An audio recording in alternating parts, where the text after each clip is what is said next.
fast. I'm going to speak about the glory of God. And the Lord gave this to me yesterday, and He kept feeding me right up until the moment I got here. So I know this is what He wants me to talk about. I was hesitant, but He just kept nailing it to me. And the first thing He says to me is to ask you, some of you, Jonathan, what do you think of when you hear the glory of God?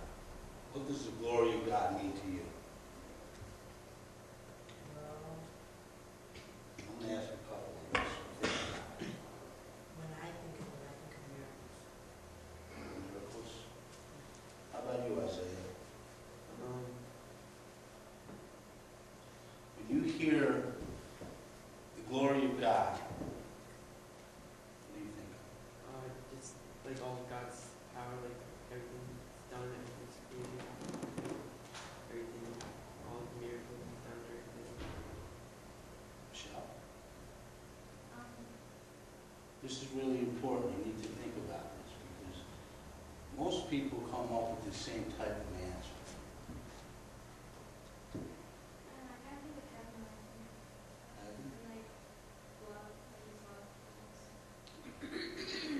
What do you think of that? Me? Yeah. I think of light. Light? The glory of God? Yeah. That's cool. Big, majestic light clouds, beams, right? How do you relate the glory of God to your life? Okay.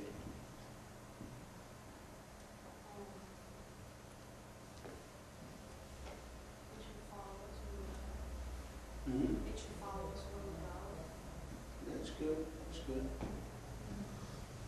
How do you relate the glory of God to yourself and to your life? I can be a leader of His glory, so I follow and do what everyone says I can do leader. Right. What do you think? Are you sleeping? No, I'm thinking.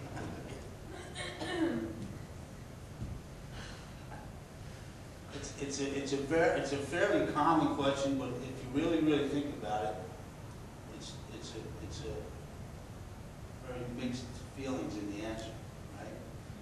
Let's turn to Exodus 33.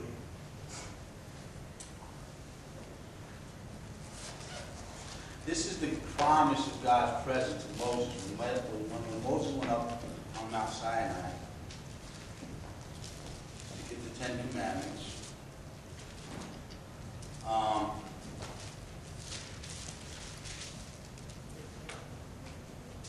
going to start in verse 12. And I'm going to read because when I let everybody else read, they can't hear you. It says, is everybody there? You're going to find this very interesting. All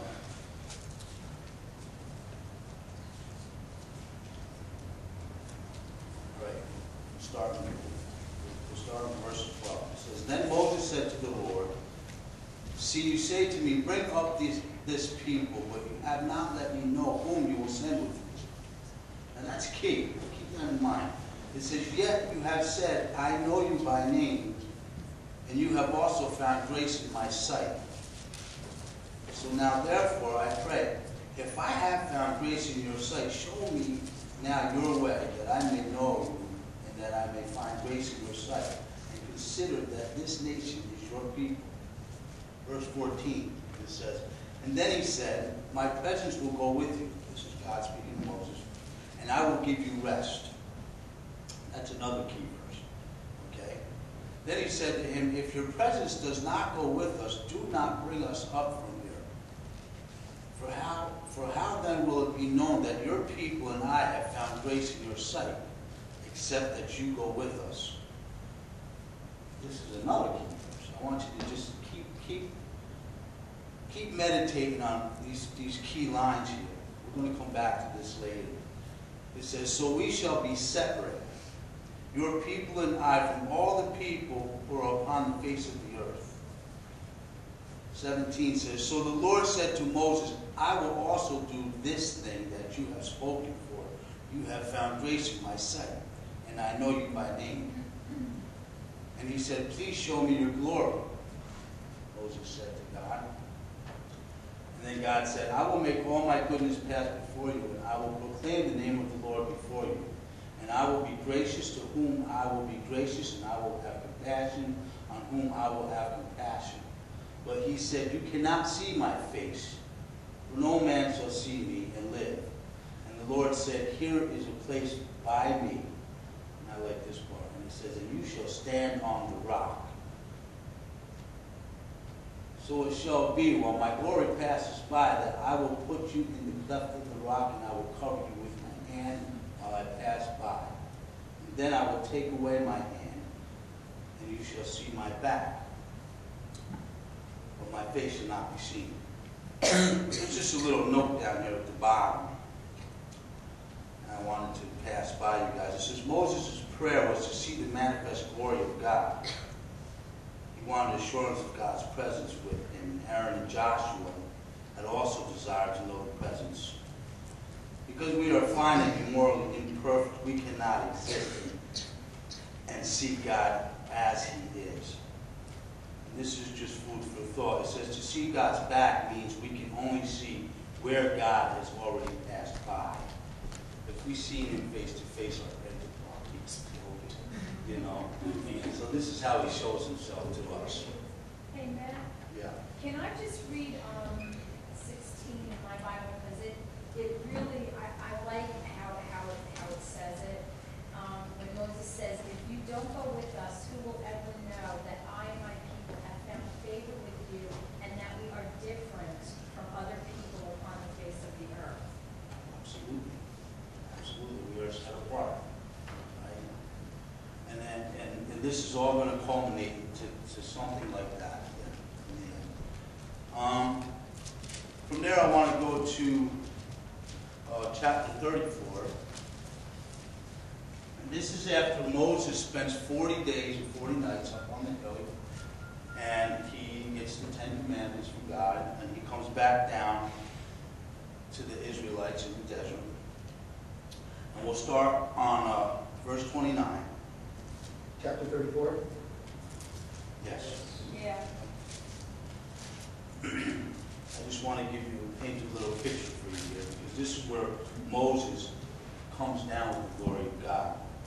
It says, now it was so, when Moses came down from Mount Sinai, and the 2 tablets of the testimony were in Moses' hand, and when he came down from the mountain, that Moses did not know that the skin of his face shone while he talked with him.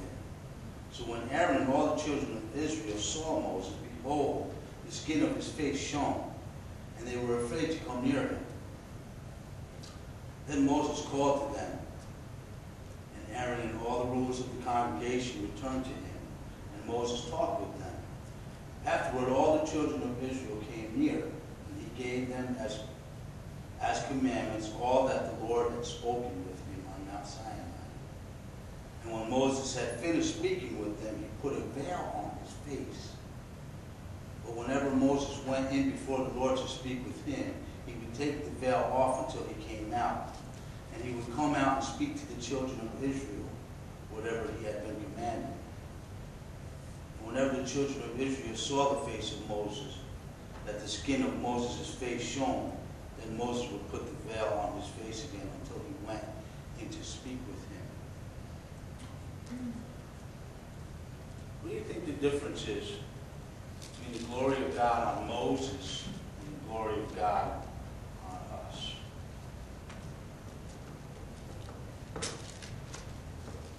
Anybody? The time he spent, Hmm? the amount of time that he spent in his presence.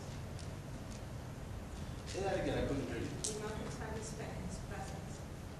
Yeah, yeah. I just, I think that the fact that the glory of God on Moses wore off. The glory of God on us is forever That's right. and ever. And I want to bring this all together. We're going to turn to 2 Corinthians 3. This is really cool. God gave all this to me since yesterday.